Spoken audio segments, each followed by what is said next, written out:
I need a bad girl to make my homie lose his cool. I need a bad girl who love listen to the bad Ice Cube. I need a bad girl to make me wanna break the roof. I need a bad girl, boom chicka wow wow, sex on my roof. Hi guys, it was Miss Polly. It's lovely to see you again. So, guys, today I wanted to really bring up something I was seeing on social media a lot, and I never got to talk about it. And while it was really really hot, but I do want to speak about it. I think it is still hot a little bit, and it means that like the question is still out there. The question was, what do women bring to the table?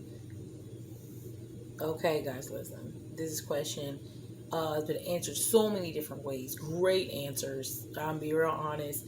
Great answers. But I'm gonna be honest. I have my own little, flip on this, and I will tell you what it is. There's like a group they get together. I believe they speak mostly about relationships. And I could be wrong. Forgive me, because like I said, I've seen little pieces of it, not the whole thing. But so in the context of what I saw, a gentleman was saying, "Well, what do you women bring to the table other than sex?" And a woman was beginning to speak and saying,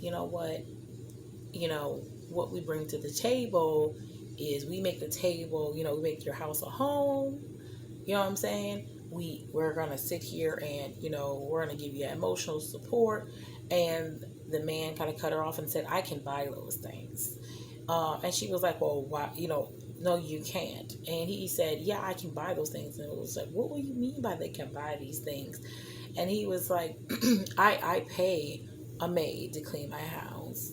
And that's only like, $150 a week or something. And then he's like, and if I need someone to decorate, I can pay them. I can make my own meals.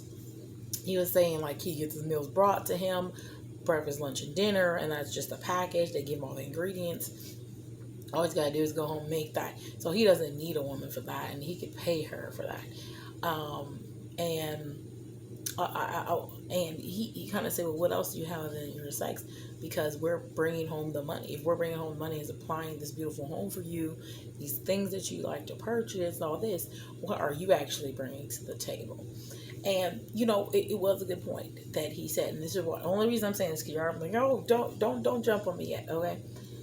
When he said, "We're bringing all these things," another person, he said, "You are bringing only things that are tangible. You're only bringing money things. So right now, you're only talking about money, you're talking about car, you're talking about all this stuff you can buy." And I think that is where women feel like, not all women, but women feel like they may have lost this battle, or they feel like what they're saying is still right, that you still would want to have someone who actually could do that for you so you don't have to pay.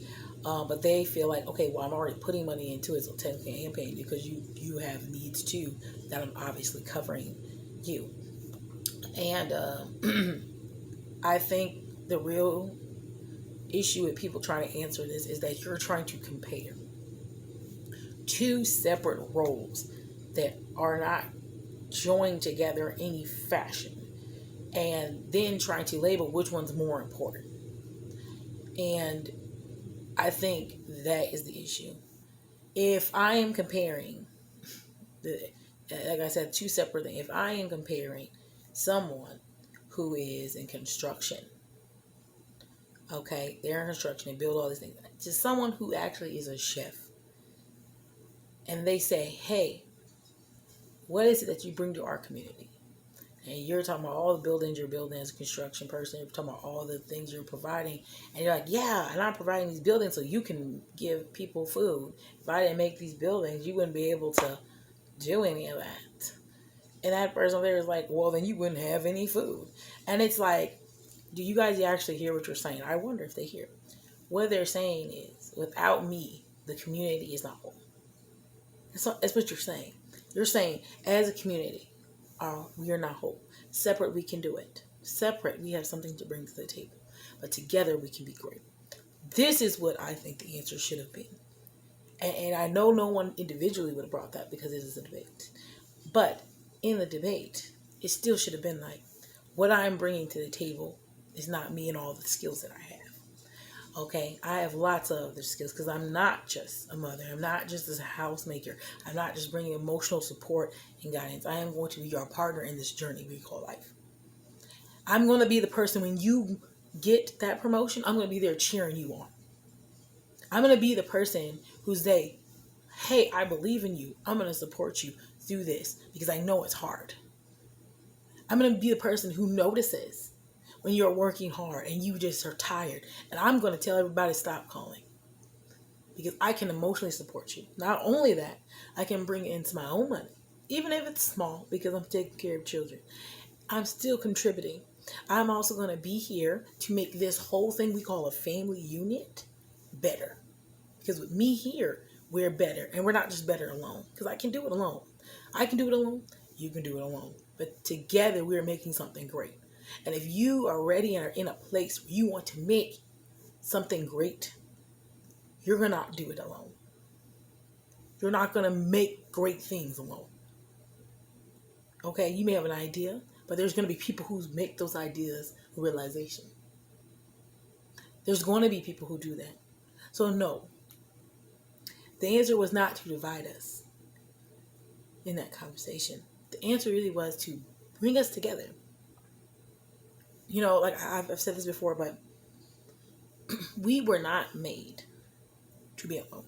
It is a proven fact. And that's why also in jail, you have not just because of space reasons, but you have someone there with you.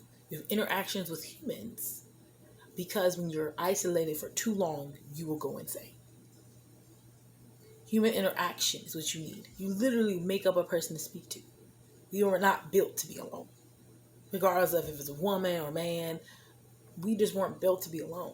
So saying, I can do this for myself and I can save myself, it's not making sense. You weren't built to be alone. Do you pay for things or people to do those jobs? Absolutely. But at the end of the night, if you're sitting home by yourself, it may bother you. But after a while, it'll bother you that you can't share moments. Or you have when you get real excited, you have no one to turn to. One of the biggest mental issues is that people feel are usually connected with being with other people. Abandonment issues. You feel a certain way. And you have to deal with those things. I'm just giving an example. Abandonment, not being able to communicate well. These are all a lot of these have to do with people having lack of communication, proper communication with others. So a lot of the issues we have to really deal with being interactive with others. So for us to try to compare ourselves is like really comparing vegetables and fruit. They have great jobs. And yes, we can manage with just one. We can do it. It's no big deal. We're fine. Absolutely, you're fine. Because what you should bring to the table is what you have to offer. And what I should bring to the table is what I have to offer. And then we should build something great. And anywhere where we fall short of, we can pay to get made because we're both really busy. Or we can pay to get better healthy meals. Or we can work together, to support each other and all that. And that's great. But at the end of the day, most people want to leave something here, a legacy. They want to, know they did something. They made a difference. And when you're doing that, it's really good to know that, hey, I found someone who is also has the same energy as me, who's bringing in these wonderful things that I value, and they're bringing them to the table. And I also want to bring up, because that's really a big thing, is that right now I think a lot of relationships are really struggling, and that's why we have a lot of people misusing poly and things like that, is because they haven't found the right fit for them, or they're finding people that they want to meet an image that they believe or deem as valuable, but that's not the person or relationship they need to be in, because their values aren't even the same. Someone can value money a lot, and someone really want to value something being there, and a lot of times the things themselves don't mesh. Much you like someone, if your thing is you're chasing money and you want to be very rich, let's just say, and you're working towards that, you're not going to have a lot of time. When you have a person who really needs their time because they value attention, they're going to feel like something's wrong, something's not right, we're not a good match for each other, and it causes arguments, issues.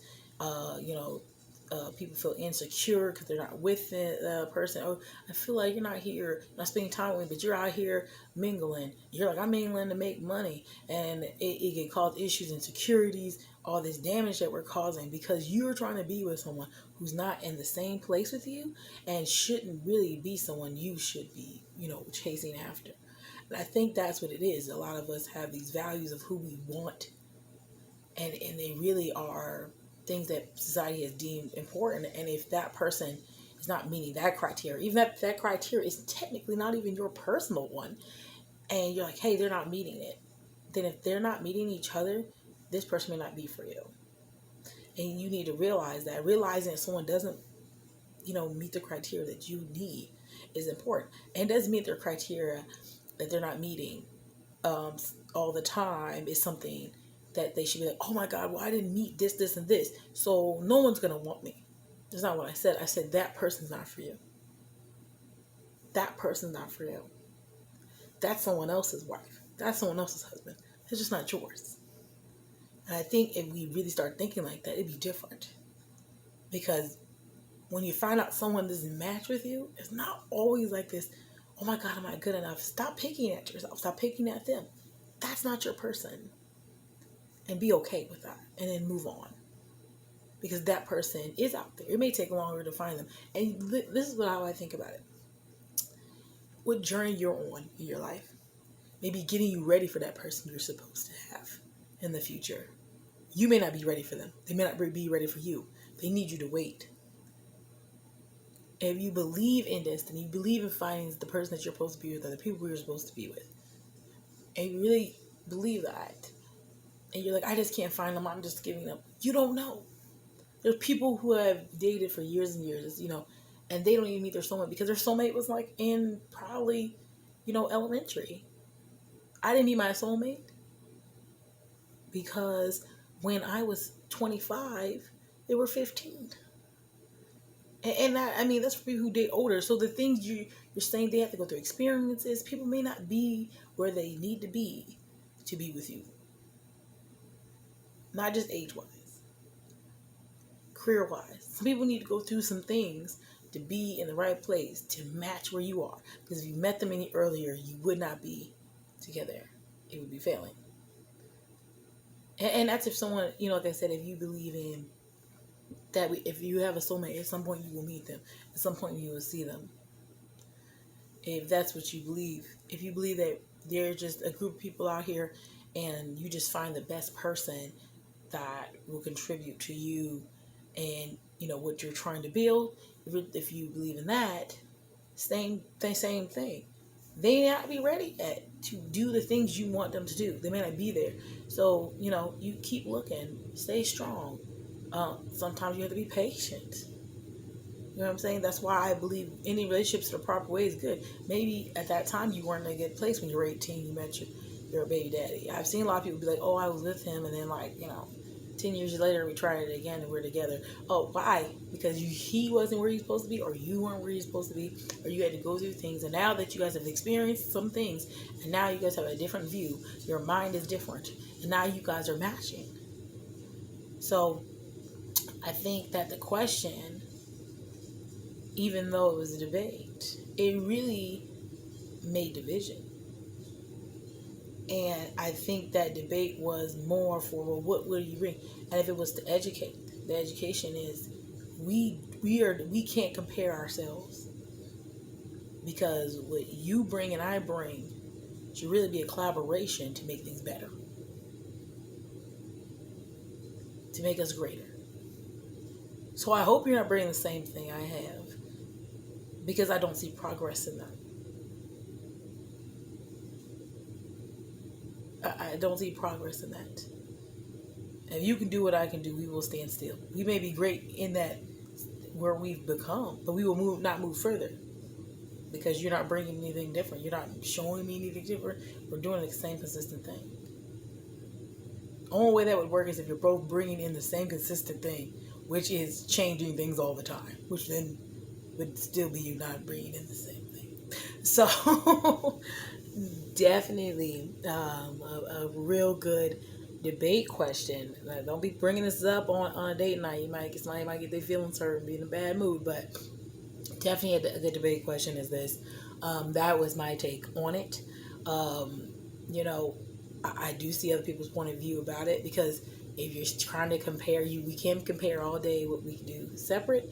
At the end of the day, the roles that we were given by society make it so it's unequal, and certain things that are given are valued more than others.